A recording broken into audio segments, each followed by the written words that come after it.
The story begins not in a palace of luxury, nor in a family where softness was the rule, but in a home where love was tangled with discipline and understanding often collided with silence. At the center of it all stood a daughter, the eldest of four, carrying the weight of her own world while trying to make sense of the family that shaped her. Her relationship with her father had always been a fragile dance, a delicate balance of love and tension. It was not a fairy tale bond. There were no daily affirmations, no gentle parenting books guiding their every step. Instead, there was resilience, responsibility, and a kind of care that was often rough around the edges. Still, for all the unspoken conflicts between them, her father had always shown up in the moments that mattered most. When she was hospitalized for over a week, broken in body and spirit, her father was there.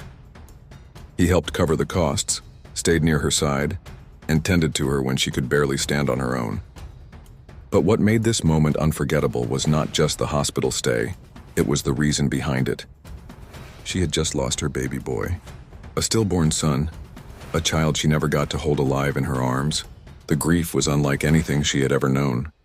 It swallowed her whole, leaving her without the strength to even imagine what tomorrow might bring. Her father saw her suffering, saw how her eyes no longer carried their light. And in his own way, he tried to help. Yet grief is not a wound that can be patched with money or presence alone. It lingers, it festers, it reshapes a person entirely, and for her it became a shadow she carried everywhere. As the eldest, she had always been the one expected to lead, to set the tone for her three younger sisters.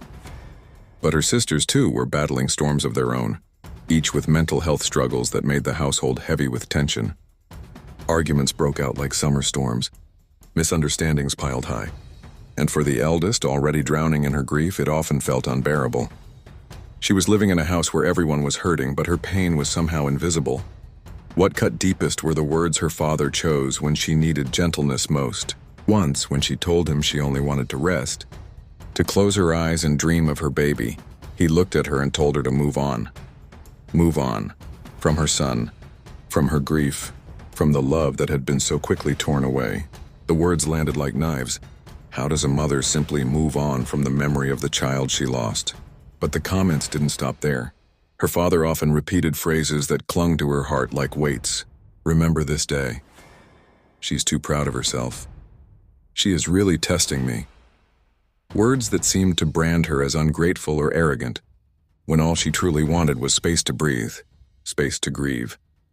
And she could not help but wonder, would he say these things to her sisters, who were allowed their struggles, their breakdowns, their silence? Why was her pain treated as pride, while theirs was treated with understanding? Why was she, the eldest, expected to carry her grief in silence while still holding the family together? Every day became a battle between holding on and letting go. She began to think about leaving, about moving out, about finding her own place where she could finally exhale. But guilt anchored her to the family home. Guilt that leaving would be seen as selfish. Guilt that her sisters still needed her. And perhaps guilt that her father's love, flawed as it was, might be lost if she walked away. Her nights were the hardest. Alone with her thoughts, she replayed everything. Her baby's absence, her father's words, her sister's struggles. The weight grew heavier, like a storm pressing down on her chest. She wanted to be understood. She wanted someone to look at her and see not pride, not rebellion, but a mother in mourning. In truth, she was not made of stone. She was a woman carrying grief, exhaustion, and the impossible task of being strong for everyone but herself. And yet, instead of compassion, she often found judgment. Instead of comfort, she was told to harden. Still, deep down, she carried hope. Hope that one day her father might look past the wall she built and see the brokenness she tried so hard to hide. Hope that her family might recognize that even the strongest among them need space to heal. And hope that moving forward didn't have to mean forgetting her son. It could mean carrying his memory with love without shame. This is the unspoken truth of so many families. We see strength and mistake it for pride. We see distance and call it arrogance. We forget that sometimes the people who look the toughest are the ones most desperate for a gentle hand. Her story is not wrapped up neatly with a happy ending, at least, not yet. She still struggles. She still aches for her baby boy. She still longs for her father's words to shift from judgment to understanding. But what makes her story powerful is not perfection. It is survival. She survives each day with a heart that has been broken but refuses to stop beating.